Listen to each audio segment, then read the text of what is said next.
Good morning, Dog Nation. On today's episode, we talk about the University of Georgia's place of leadership when it comes to SEC meetings. We talk about UGA baseball winning the SEC championship and also a recent commit of an in-state D tackle. As always, I'm Cheeto. With me is my co-host Keegan, and welcome back to another episode of Dogs Off the Leash.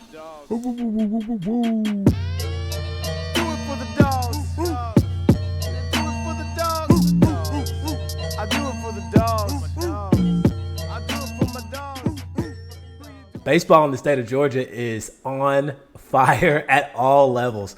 UGA baseball has officially now won the regular season in the SEC and come away with an SEC championship after a major comeback to Florida and then essentially run-ruling Arkansas in the championship game. Now, we've been talking about this team really for the last 3 years since they have signed Wes Johnson as the new head coach. And this team has just hit the ground running and has not looked back. Keegan, I thought this success was going to kind of taper off after, the kind of Charlie Condon years, like those good teams, but it has not stopped one bit. Yeah, actually it's kind of reminiscent of the initial Kirby years. He comes in, you're not quite sure what you have. You're like, wait a minute. You're trying to really shake it out, measure out who you got here leading the helm. And then next thing you know, he's making a deep push to national relevancy. Just when you think the program is about to take a step back, Wes Johnson shows that he is worth every penny that the Georgia Athletic Department is paying him. And just like Kirby, I think Georgia fans can be excited because the best really is yet to come. If you look how we're doing in recruiting right now, as far as baseball goes, and how the overall impression of the program is, even though I haven't paid the most attention to UJ baseball, being completely honest, never in our lifetime have they gotten both SEC championships, the in-season and the tournament championship.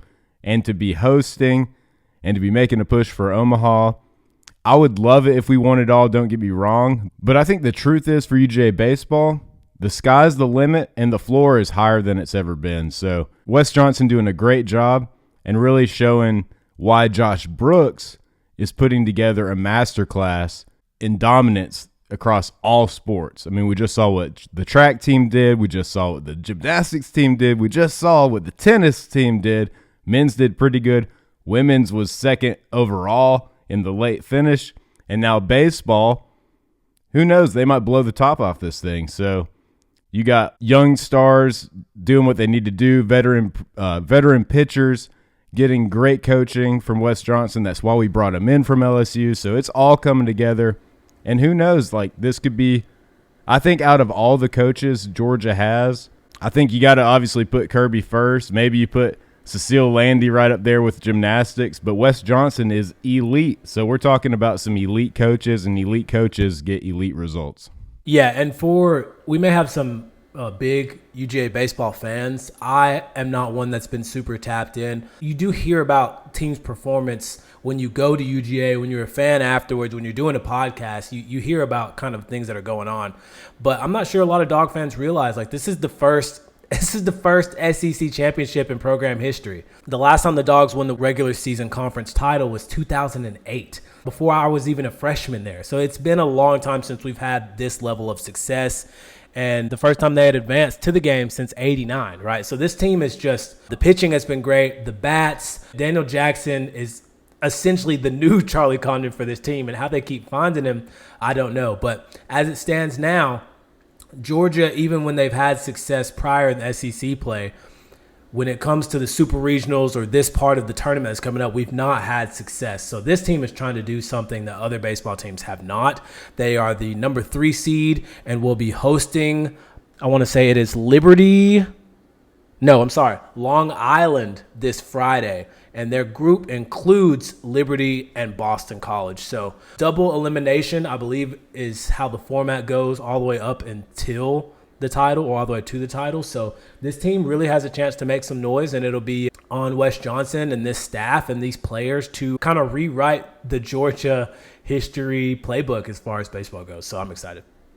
Yeah, if you asked me just the savvy details of what the team's doing right, I really couldn't tell you that because I am a Georgia football fan. Maybe then next I could offer some basketball analysis, but you don't have to be a baseball expert to know that when the pitching is lights out and the bats are on fire, you have a good thing going. So this Georgia team has a good thing going, and we will see if they can make a push to Omaha, which we didn't think we'd be talking about, but in Wes Johnson we trust. Oh, and even though my dentist will be mad at me and my gum line will recede, I will go get some sour worms from Buc-ee's.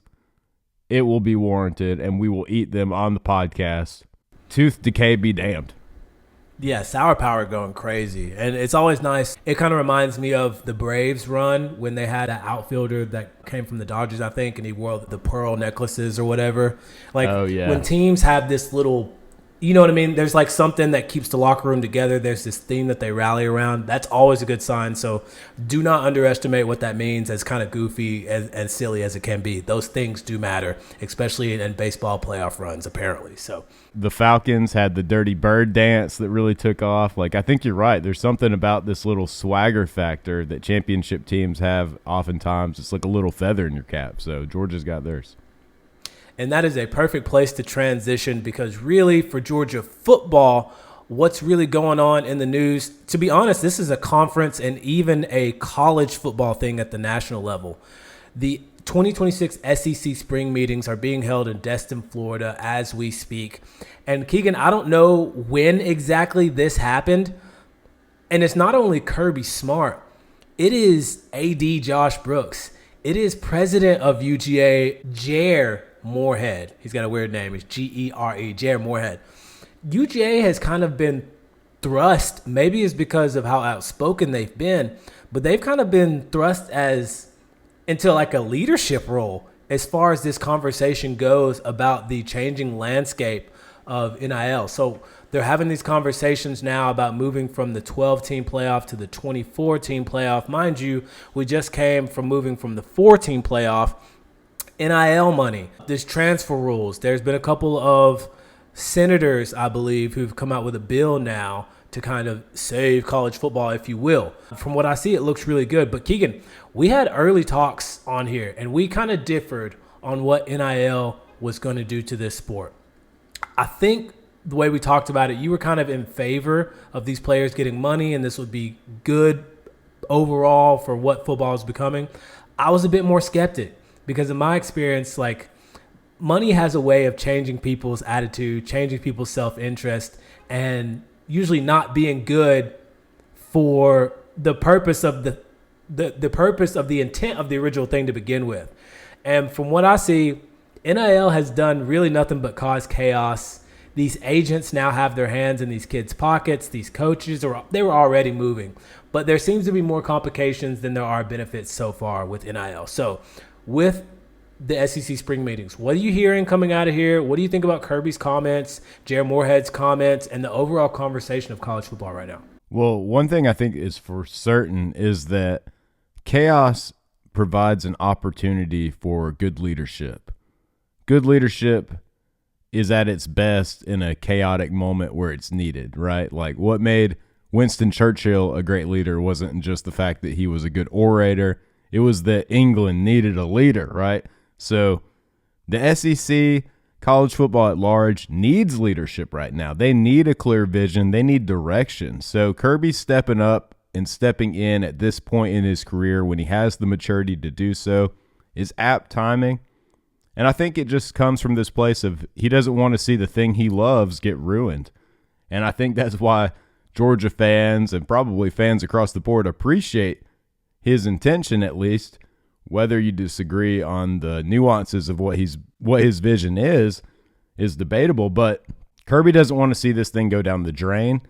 And I think you have to parse apart the fact that, okay, these young players are bringing in all this money, so of course we want to compensate them in some way. That's the part I'm in favor for. I'm not in favor for overarching chaos across the board. That's not good. That threatens the sport we all love. And I think the the challenge moving forward is regulating it all, making sense of it. So as of this week, Ted Cruz has brought forward what they're calling the Protect College Sports Act. And some of the main key highlights that have been pointed out are as follows. One of them being finding a way to get the salaries under control, just some sort of regulatory body, because every single pro sports league that you would want to compare the college landscape to has some sort of regulatory body. It changes, but they have a way to manage the salaries just to make sure that there's a system in place that makes it fair. In the NBA right now, there's a big kerfuffle because it seems like Kawhi Leonard might have got paid under the table, but the NBA's regulatory body is stepping in to manage that situation. So that's what they're talking about imposing in the college football landscape. Another big key feature or rule that has been highlighted is what they're calling the Lane Kiffin rule. I heard that and figured maybe they're just trying to stop college coaches from wearing yoga pants, but as it turns out, they're trying to stop programs from being able to poach coaches mid-season. That's an added boundary that they're trying to impose, and they're calling that the Lane Kiffin rule. So again, when these NIL conversations kind of started, there were two sides of the fence, and I don't think anybody was against players getting compensated. But what I feel like has happened, especially since about the time of COVID, right? I think most Americans have kind of woke up some way before, but I feel like it's become painfully obvious that corporations and the people that lobby for said corporations are the people that benefit the most, whether it be government, whether it be NIL, whether it be major gambling. These are the people that are benefiting the most. And their first priority and their main concern is not the sport, is not the health of cities and governments. They don't care about that. They want profit. That is all they care about. So you're going to start hearing conversations about 12, let's move to 16, let's move to 24. That is not good for college football. You cannot make an argument to where 24 of the top 25 teams should be competing for a national title. It's absolute nonsense. If you've watched this game for at least 2 years, that's absolute nonsense. But it will bring in more revenue. It adds more betting opportunities for the DraftKings and the prize picks. That is all these people care about. Low key, they're essentially parasites, right? They will feed off of its host until they are satisfied. And then once the host is bereft of nutrients, they'll go find something else. And whether people want to acknowledge it or not, we're already seeing the cracks in college football as the host sucks us dry, as they make these changes that do not benefit college football fans. It'll start to deteriorate the student athletes, which is what Kirby is saying. He's not willing to do all this big money stuff, all these improvements for football at the cost of other sports. Why does he feel that way? Because he played here. Because he met his wife here, who played basketball here. It's like he's the only one who's speaking up right now with a conscience and or a spine, right? Because that's what's happening. There are these outside forces that are squeezing this product for every dollar profit they can. Bottom line. And then the way they get in is they say, oh, well, we want the players to be compensated, as if they give a damn about the players. I don't know why we pretend like we don't see this in other fields, right? It is the exact same thing. So I think as more Americans are starting to see that, you can apply it here. It's really no different. We're seeing it in our government. We're seeing it in our cities. We're seeing it with data centers, not to get like too out there in the weeds, but it's the same thing. It's just we're getting sucked for our resources and they don't really care about the product. That's all that's going on. So that's kind of the space that we're walking in. So we need rules. I think a commissioner would be nice. We just need to hold people accountable before we ruin the sport that we all grew up loving. You know what I mean?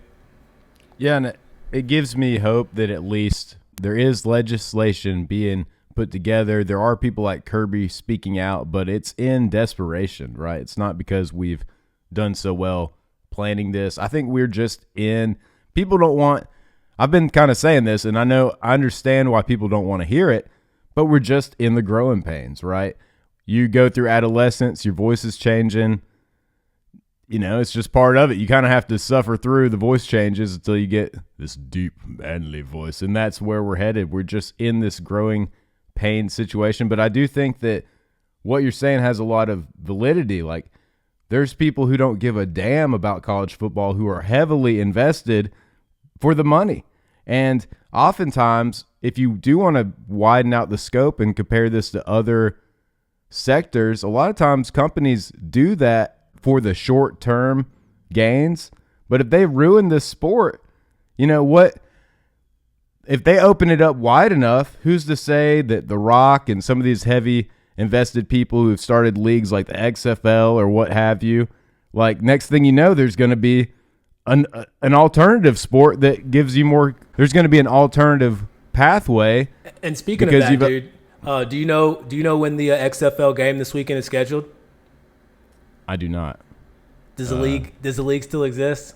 Yeah. Well, there is. I think there is UFL an alternative. and XFL. Yeah, it's a UFL. I didn't know if the XFL exists. My point was being like, is that still around? Now I know there's like flavors and versions of that, but I didn't know how the XFL was doing. So, well, I guess if it's still a thing, you can cut that. I think the XFL became the UFL. Actually, I think they actually combined their efforts or something like that. But the point being, like, football has just had a chokehold on the sport. Like, the NFL has been able to get away with this very popular sport just being in their thing. They're trying to control it globally, but just compared to other sports, baseball, basketball, soccer, or European football, what have you, they all have a lot of other leagues and other major structures that can compete with each other.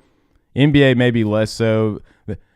Of course, the American companies, the American leagues are basically preeminent except for soccer. But if this sport grows enough, I'm just saying, like, once the cat's out of the bag and you really start to ruin it, that's when competitors can step in, put things together, and pitch a great alternative. So we need to fix it now if we do want to see college sports, especially the other sports, not be affected. And there just has to be guardrails. It's that simple. There has to be some version of limitations and rules. It's just super necessary. Well, Keegan, I wanted to ask you if you have a preference. So a couple years ago, we moved from the 14 playoff. We're now sitting at 12. The conversation, I think, because I think it's going to grow inevitably. These TV companies and deals are probably going to dictate a lot of this conversation. But it's looking like it's either going to be 16, which is what the SEC is kind of bargaining for, given that we added another SEC game, a conference game to our schedule, and then the 2014 playoff. Do you have a preference of where you're leaning and why? Okay, I'm glad you brought this up because you stated earlier the annoyance that they're trying to stretch this out, and the fact that if you've really paid attention to college football, you know that there's really not that many true contenders, right? I receive all that. But I'm going to push back, play devil's advocate here, because now that there's more parity than ever, I would argue that there are more teams contending. I don't know if it's 24, but I think there are more contenders than a lot of fans are really giving it credit in the conversation with more parity. I just think there's more of a chance, more of a true puncher's chance in this sport than there used to be. And that's fair, but like let's move from a vague space. Do you think that there are 12? Do you think that there are 16 contenders? Do you think that there are less than 20? Like what do you want to see? Because it's easy to just kind of trim the hedges on this because like I think you're right, but like give the fans something to kind of sink their teeth into. How many? Because prior it was like 7 teams. 7 teams had a realistic shot of winning the title any given year, most years, right? Sometimes a little more, sometimes a little less. And that, depending on how many, would depend on how your postseason product was, given the format. But now, where do you land?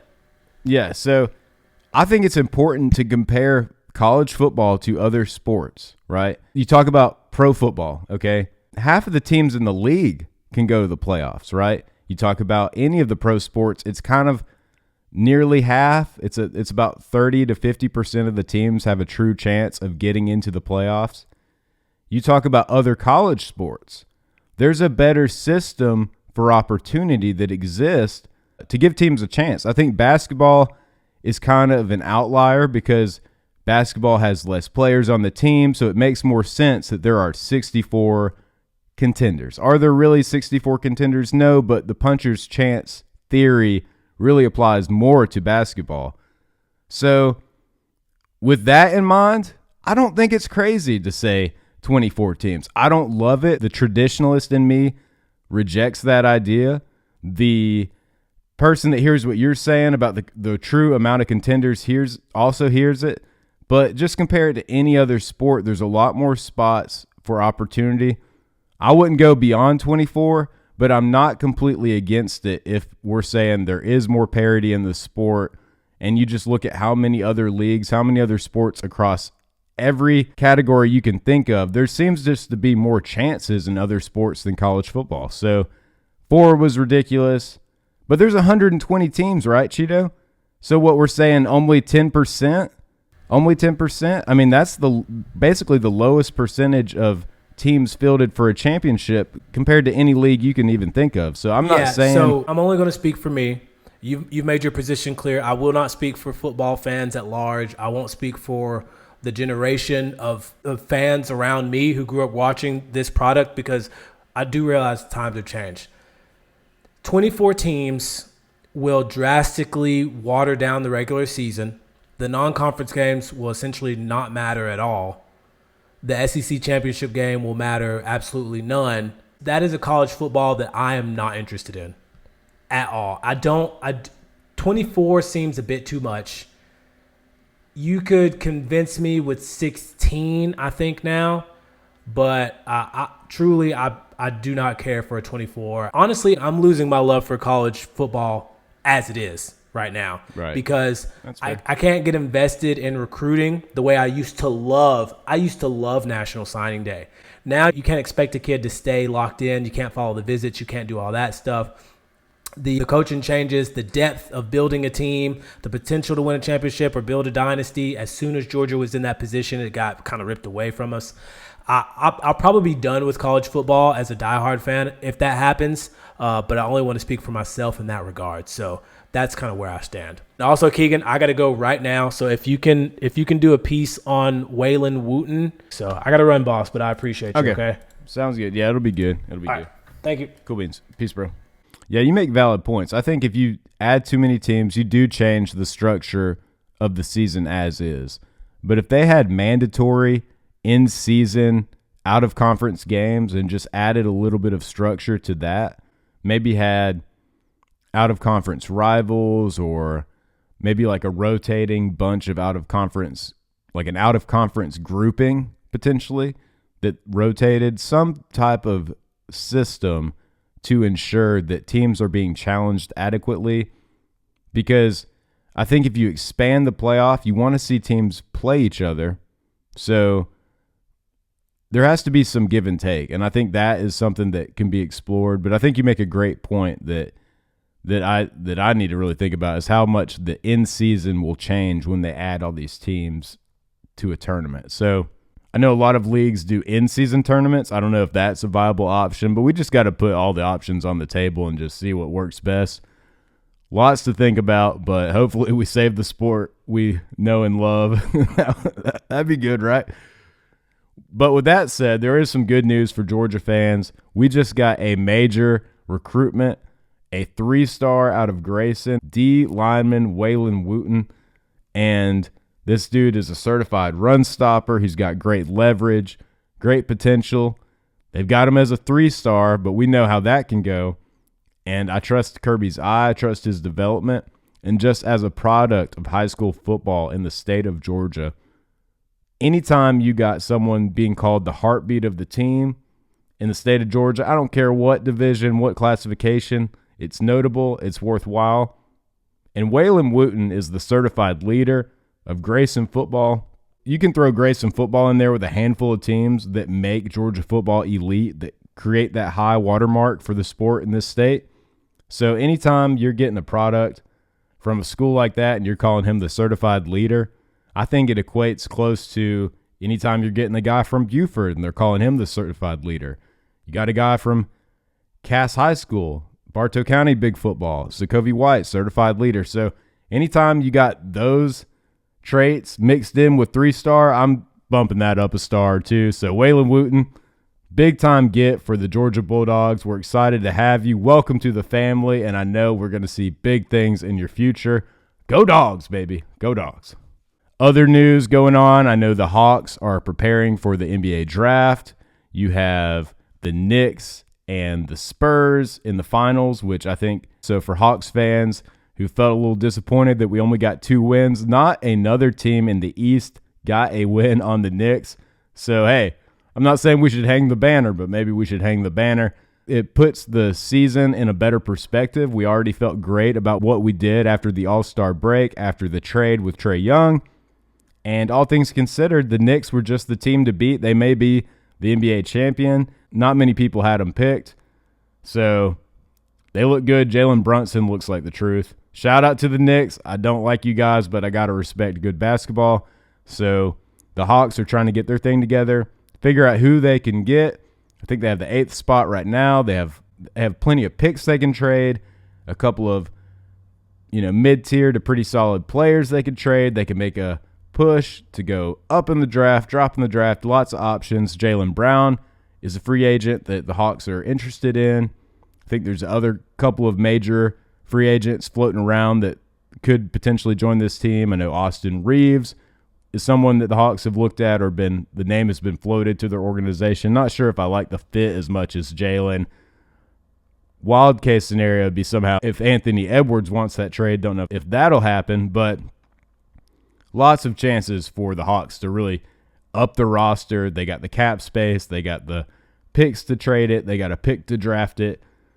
Free agents, ample free agents to potentially add to the roster. So world's your oyster if you're a Hawks fan, and that is a great thing. All the Falcons news has been positive also. Zachariah Branch is doing good things. Cash Jones has been apparently a fixture in practice as a wide receiver doing good things. So we'll definitely keep up with all of that. And, man, the Dogs look good. I know you can't follow recruiting like you used to.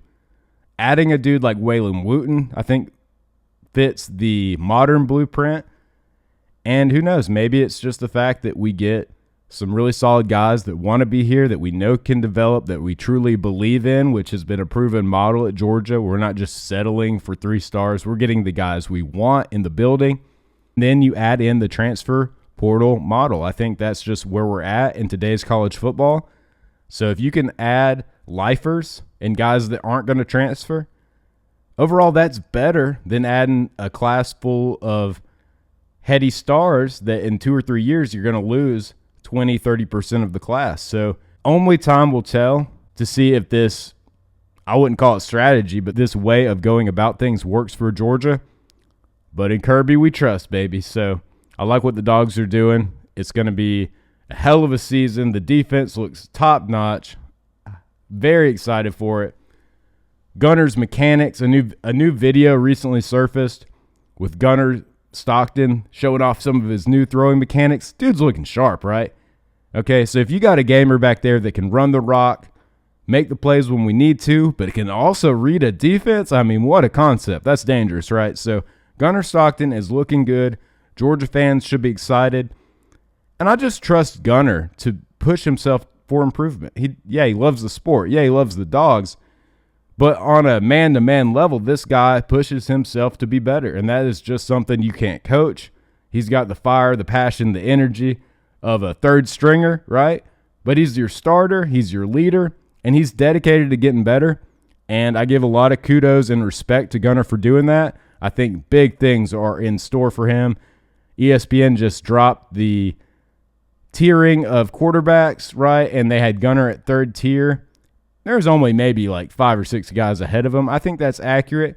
But the type of improvements that Gunner's making now with his leadership and gamer abilities, that of like a Jalen Hurts, who maybe might not be the most pure passer, but has easily been in the last few years in the NFL a top 5 quarterback, right? So you don't necessarily need to be a pure passer to be an elite quarterback, but it sure helps, and Gunnar adding those skills is only good news for Georgia fans. So, hey, we had about 3 big stories today. Thank you guys for listening. We love the feedback. We consider this a community. We consider you guys being a part of the team. So if you like what we're doing or just want to help make the show better, please tell us what we can do to improve it. And we'd love it if you guys would like and subscribe, all the places you guys have a chance to do that. Share the podcast if you can. And maybe in the season, come on the show. We'd love to have some fan opinions and just hear what you guys are talking about. It is a hive mind, if you will, and that's really what makes Dog Nation such a beautiful thing. So thank you guys for listening. I'm Keegan. My co-host is Cheeto. He had to go to work. My day is about to start also. Maybe get a workout in. And yeah, go Dogs, baby. See you next time. Woo.